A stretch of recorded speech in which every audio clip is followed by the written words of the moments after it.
जमाना था जब लोग मजाक के नाम पर खिल्ली उड़ाया करते थे। ये वो टाइम था जब मजाक करते वक्त थोपड़े से मासूमियत की लार टपकती थी। लोग बेवजह नहीं हंसते थे, वो लोग तभी हंसते थे जब उन्हें हंसना होता था। तब के टाइम व्हाइट ह्यूमर हुआ करता था जिसमें पब्लिक पार्ट्स के ऊपर चुटकुले किया करते थे, और अगर कोई मजाक में माई बाप के ऊपर चला जाए तो हाथापाई हो जाती थी और झगड़ा तब रुकता था जब दोनों में से किसी एक का भेजा ना खुल जाए। सभ्य समाज में हर चीज की एक निश्चित सीमा होती थी। लोग अपने लिमिट्स को क्रॉस नहीं किया करते थे, वरना पापा की बेल्ट और मम्मी की चप्पल दोनों का कोलैबोरेशन होने की संभावना बढ़ जाती थी, और यह कोलैब तुम्हें जीते जी फैक्ट्री रिसेट करके वापस अपनी निश्चित रेखा पर लाने की पूरी क्षमता रखती थी। एक सेकेंड, ये स्क्रिप्ट है कि सभ्य समाज के ऊपर निबंध? आदि, अबे स्क्रिप्ट लिखने बोला था, निबंध नहीं।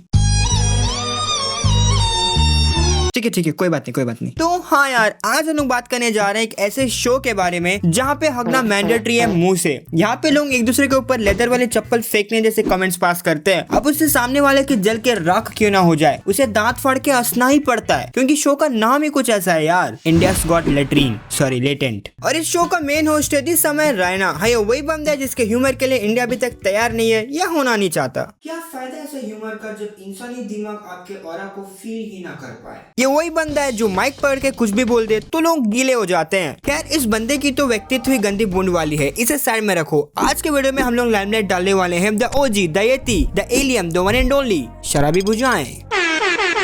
तो बेसिकली हुआ ये था कि इस बंदे ने कंट्रोवर्शियल कमेंट्स पास किए थे related to father and mother. अब ये पोएट्री इसका खुद का हगा हुआ भी नहीं है, इसने किसी फॉरेन पॉडकास्ट में हगा हुआ यहाँ ला के रख दिया है। Would you rather watch your mum and dad have every night for the rest of your life? ये इंडिया है भाई, यहाँ टिपिकल फॉरेन कंटेंट नहीं चलने वाला, क्योंकि हम जानते हैं हमारा असली बाप कौन है। इस बंदे से हम लोग क्या ही एक्सपेक्ट कर सकते हैं जो अपने ही पॉडकास्ट में गेस्ट को कुछ भी उलझे क्वेश्चंस पूछता है जिसके अंदर कोई सेंस ही नहीं है। वो sense of humour, dark humour जैसी चीजों को कौन से पेड़ से तोड़ के लाएगा। अब पूरी की पूरी गलती इस भड़वे की है ऐसा मैं नहीं बोलूंगा, क्योंकि कहीं ना कहीं कुछ फॉल्ट्स इस शो में भी हैं। यहाँ पे एनी टाइम प्रेशर बना रहता है कंटेस्टेंट्स और जजेस के ऊपर कि कौन सबसे बड़ा लेंडा हगेगा। मेरे को ये समझ में नहीं आ रहा साला कौन से पर्सपेक्टिव से ये लोग जजेस है। लेंडा से मेरा मतलब है कि कौन सबसे ज्यादा लाइमलाइट अपनी बुंड में ले सकता है by cracking darkest humour jokes, चाहे वो तुम्हारे अपनों के ऊपर ही क्यों ना हो। कंटेस्टेंट्स के ऊपर ज्यादा प्रेशर नहीं रहता क्योंकि उन्हें आना होता है और कुछ ना कुछ दिखाना होता है, लेकिन जजेस के ऊपर तो एनी टाइम प्रेशर नहीं, पीयर प्रेशर बना होता है कि कौन सबसे पहले अंधेरा जोक पेलेगा और सारा का सारा स्पॉटलाइट ले जाएगा। मान लो अगले ने डार्क ह्यूमर से संपूर्ण जोक ड्रॉप कर दिया और तुम 2 मिनट के अंदर ही अंदर दूसरा डार्केस्ट जोक ड्रॉप नहीं कर पाए, तो पूरा लाइमलाइट ऑडियंस का कभी ना खत्म होने वाला प्यार उसे मिल जाएगा ना यार। मतलब तुम हालात की गहराई को समझ रहे हो ना। एक बार को तुम टट्टी रोक सकते हो लेकिन इसे नहीं, समझो बात को। अब मुझे नहीं पता सुमोई रैना कौन से मिट्टी का बना है, मुझे उसका कंटेंट अच्छा लगता है लेकिन कुछ हद तक। हर चीज की एक हद होती है, लिमिट होती है। अगर तुम वो लाइन क्रॉस करते हो तो किसी को तुम्हारा कंटेंट अच्छा नहीं लगेगा। खैर, इस चीज को जितना हम लोग स्ट्रेच करेंगे ये उतना ही बढ़ता जाएगा, लेकिन सही में बोलूं तो इस कंट्रोवर्सी का इतना बड़ा होने के पीछे सिर्फ एक ही बंदे का हाथ है, and it is none other than mainstream media. Freedom of speech और फूहड़ मनोरंजन के नाम पर अश्लील कॉमेडी आजकल फैशन बन गया है।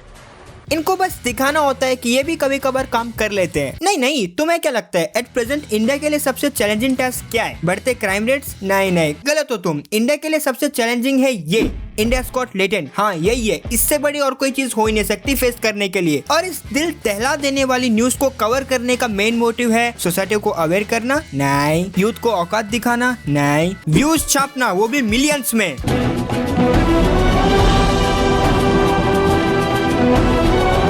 अरे यार, ट्रेंड के हिसाब से व्यूज छापना हम यूट्यूबर्स का काम है। इंडिया में इससे भी बड़े रायते फैले पड़े, उसे समेटने के बजाय ये लोग जबरदस्ती इसे फैला रहे हैं। वैसे भी at the end of the day ये सब कंटेंट के लिए तो है। और इस गर्मा गर्मी के बीच मैंने एक ऐसे प्रजाति को डिस्कवर किया है जो जबरदस्ती इस कॉन्वो का पार्ट बनना चाहती है, जिसका नाम है पॉलिटिशियंस। मजे करा लो इनसे कोई। इनके मुताबिक इस शो के पीछे जितने भी लोग हैं सारे के सारे आतंकवादी है।